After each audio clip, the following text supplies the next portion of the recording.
So this is just a little video, like the name says. It's a house overview of the small niche indie, if you like, British company called Olfactive, which is run by Olivia. The brand itself is not that old. Don't know how bad the wind is, we'll see. But yes, it's basically a little house that Olivia had the idea to base things around scent personalities and sort of matching each of the categories with this.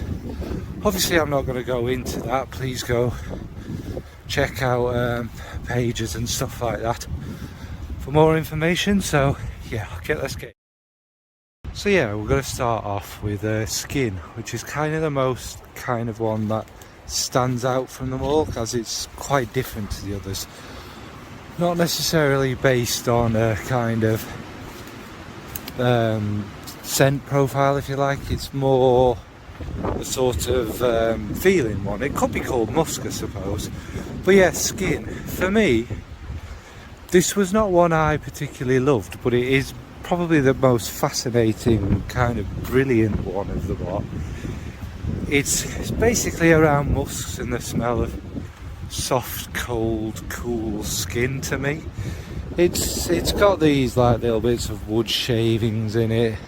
It's got a little touch of sharper citrus. It's obviously got orris, and all these do is create this effect of like a soft, musky skin, you know, like you're kissing somebody's neck, or you know, and it's just that kind of soft, gently human feel to it. It's very kind of cold as well. I think Olivia said a little bit of the influence behind it was the smell of a baby. You know, it's just that cold human skin, and it just didn't work on me, which is weird, because in practice it should have been my favourite. But that's the magic of musks and things like this. They are very individual, aren't they? And this, I think, is a brilliant fragrance. So that's skin. Next up is Oriental. Now we're not just going to go into that, we'll leave that. I've already spoke about the name and things like that. It is what it is. It was named a while ago. But anyway, this fragrance was the first I ever tried. It's absolutely stunning. So yeah, it's a beautiful kind of blend of rose, amber, vanilla, kind of a beautiful ambrette through it. It's very sensual and it's very silky, like you'd expect, and all them kind of ingredients make this kind of warm hug of a fragrance. I think it's quite, you know how these sorts of fragrance profiles are quite romantic, quite warming. The ambrette just adds that touch of sensuality mixed in with the vanilla and the kind of warm, darker amber. It's just a very sensual, very beautiful one, this one. And again, I'd say it's one of my favourites, and the first I ever smelt from the brand, and what really got me interested in trying the whole lot. So that's Oriental. So next is Woody. Now you wouldn't think this one would be for me, knowing my kind of what I like in fragrance. However, again, like I say, they're done in very unique ways. Woody is very woody. It's got a lot of cedar in it to me. Also a lot of like chopped cedar, as well as a kind of the smell of a cedar tree. There's also a great deal of vetiver in this. Again, I'm not a vetiver lover, am I? But in this, it just works magnificently. It's a kind of woody vetiver. There is a bit of greenness in there, and it just kind of mixes with the woods to give this kind of classy fragrance like you expect woods to do. And there's also, I get a hint of rum. Now it doesn't smell like Straight to Heaven, but it's got that kind of, you know, the same kind of feel to it. The wood soaked the rum soaked woods, and a kind of the touch of spice and class. It's a very elegant, very smooth one.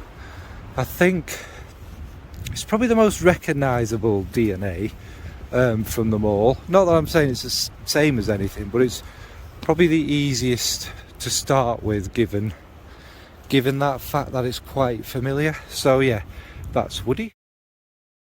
Now next up is floral, and this is not what you're expecting. This is a completely unique to me kind of floral. I appear to be blocked climbing through a jungle, but yes, it to me what you get a lot of is mimosa, osmanthus, and they're kind of the main kind of floral aspects to it. There are more florals in there, you know, white florals and such like. Bloody hell. But what it is it's not particularly flowery or you know, sweet or anything like that. And after the bright kind of, if you like, sweetest part of it with them florals, starts to go very green as well, and a little bit creamy. I don't know how to even describe it. what it's like. It is floral, but it's more of a kind of green flowers.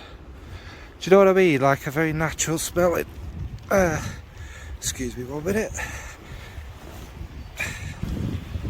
Right over that tree. Yeah, it's a very natural green smelling, spicy floral. And don't get me wrong, it is floral. I'm not explaining this very well, but not what you're expecting at all. And as you'd expect, it was one of my favourites, but just not quite there. So that's next up is fruity. God, this is quite scary. If you don't hear from me again, yeah, it's nice knowing you all. But yeah, next up is fruity, which is exactly as it sounds, but again, still not something you've smelt before. Now it opens with me with a strawberry and raspberry. Now strawberry is not a note I like in perfume at all. It's always awful, isn't it? It's always done really synthetically and really awful. In this one though, it really does smell like a strawberry mixed with a raspberry, and it gives this kind of red sweetness to it, and there's peach in it. And as it dries down, you know, after a good few hours, I think there's patchouli in it, but there's definitely vetiver, and they come through a bit more, a bit of a nice woody base to it, but the fruits kind of stay through it, but not like a sweet sugary shampoo fruit fragrance. They're just like natural fruits in the background. And as we know, I am a big peach and raspberry fan, and having them in them is really nice. But like I say, it's like fruits on a wooden kitchen table, you know, in a wooden hut, that kind of thing. It is not your sweet generic kind of shampoo fruitiness. So that's fruity. So finally is of course my favourite, and that is Gourmand. Now again, you know, I'm not a big Gourmand kind of loving person, so you know, why did I particularly love this one the most? Now Gourmand is kind of this, it's got plum, it's got chocolate, it's got a kind of creaminess and booziness to it. Not plum, fig. Although, yeah, fig. And the fig is kind of a dark fig. It's a fruity fig. It's not your creamy, that coconut weird creamy fig. It's just really kind of like a proper, you're biting into a fig. And that mixing with this kind of boozy aspect, like a lovely rum. And the chocolate's there, but it's like a, you know, a hotel chocolate kind of real nice chocolate that's not you know, a cheap Cadbury's kind of thing. And all of that goes together, and it kind of creates this kind of adult party, you know, expensive chocolates, a few drinks, some juicy figs. And I know I'm not going into massive amounts of detail with these things. There are of course reviews that I've done, but yeah, the thing is about all the fragrances, they're not massively complicated, they're not ones that are there to change the world, but what they are is that kind of simplicity is its strength. There's a lot going on in them, and they do kind of evolve and change and warm up and wear differently on different occasions, but they're not gonna boggle your mind. These aren't amouages. They're a nice, easy, pleasant wear, but a good wear. But anyway, waffling on, that's Gourmand. So in conclusion, which I kind of more or less did there, these fragrances are easy niche, if you like. They're niche quality. They use good ingredients. They tell a story. They aren't your generic everyday things. Like I say, maybe woody is the most familiar one to you, but it's done in their way. The quality of the ingredients is something good as well. They have specific, I think they have like their own signature kind of things, such as the vanilla and the vetiver are very distinctive and very beautiful. I mean, again, I'm not a vetiver fan, but I seem to love it in these fragrances. And I think it's one of them houses where there will be some fragrance just for you. You're not going to love them all, I didn't, but there will be one in there for everyone, and that again is good, and it is good that we don't love them all, isn't it?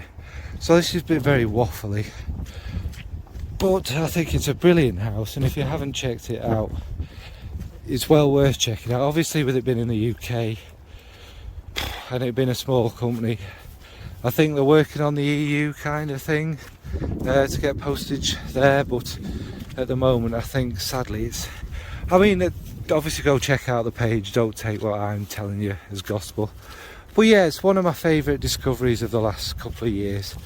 A great house run by a really friendly, great woman, and I've thoroughly enjoyed exploring them. And obviously you've seen I put my money where my mouth is again by buying a couple of them and that. So yeah, that's Olfactive. What about yourself? Have you tried anything from the brand? Have you got a favourite? Do you like the idea of these kind of fragrances that kind of suit your personality? And obviously with that, I'm waffling again, we have different personalities on different days and things, and we choose fragrances for different moods and stuff. So the whole concept sounds a bit like hippie, but actually it's true. We do that. Anyway, where was I? And what about any British indie houses or little small niche houses that you've come across? Just share them with us all. Alright, thanks folks, bye.